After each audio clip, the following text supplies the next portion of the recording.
there's a lot to be learned from dumb people.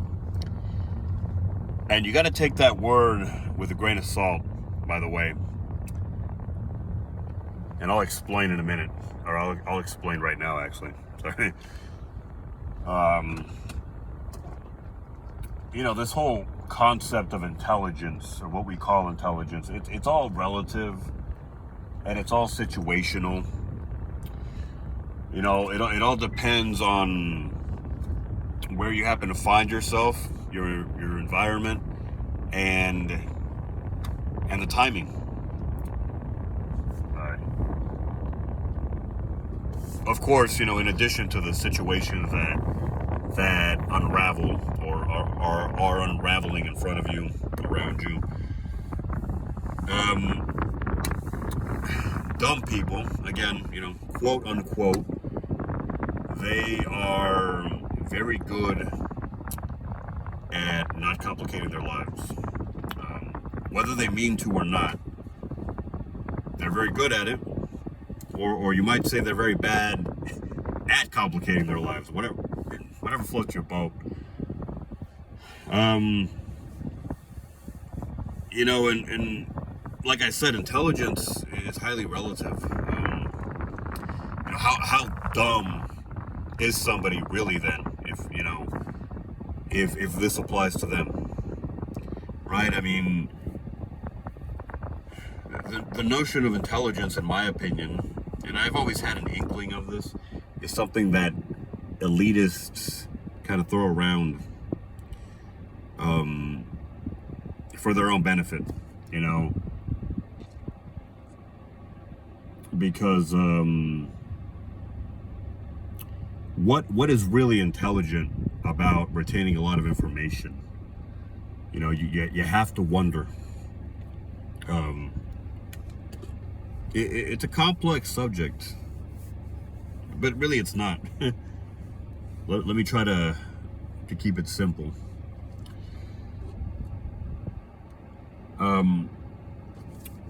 The retaining of information for the sake of itself, for the sake of just having it, for the sake of knowledge, right, is not a particularly smart thing. I think objectively so.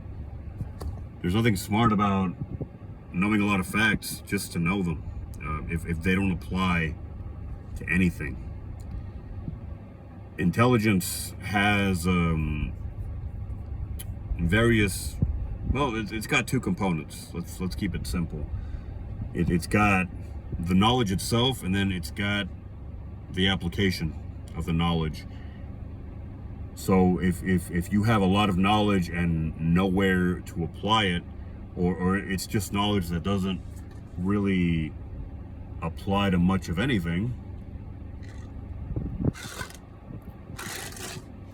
it's hard to consider that intelligent, right?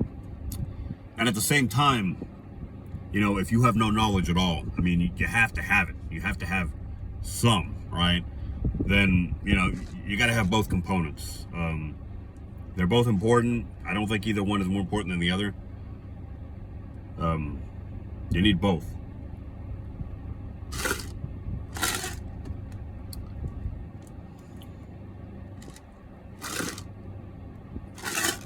Sorry, I got distracted. Let me find my way back to sort of tie any loose ends here. Intelligence, I mean, it is simple, right? As I've already said. It's, okay,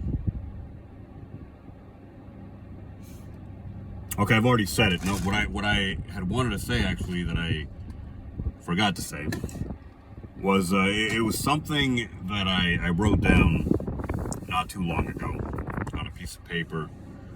I think it was one of the little scratch notes that I make at work sometimes, and that I mean to look at later, because at work I have work to do, right?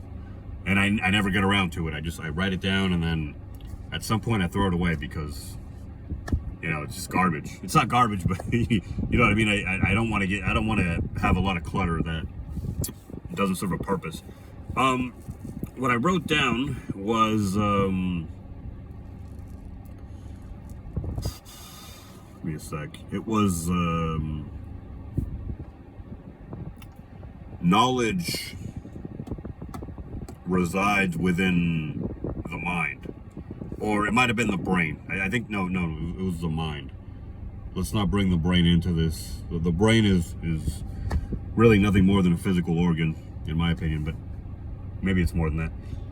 The mind is, I guess the mind requires the brain, but now I'm splitting hairs. I guess the mind requires the brain, but the mind is something bigger than that. What I wrote was knowledge resides within the mind,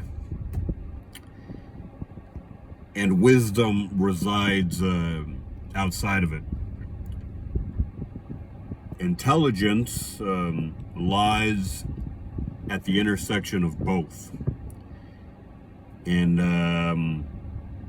I have to imagine that if I still remember that quote, almost verbatim, almost word for word, it must have stuck with me. So, it still applies. I think I still believe that. And yeah, I mean, that's really what I've been saying.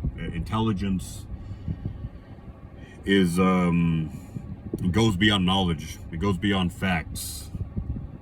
You cannot have intelligence without knowledge, without facts, but the knowledge itself, the facts themselves, with no substance, with no application, are hollow. And I dare say, I'm gonna hazard to say that they're actually pretty damn close to being meaningless, if I may say so.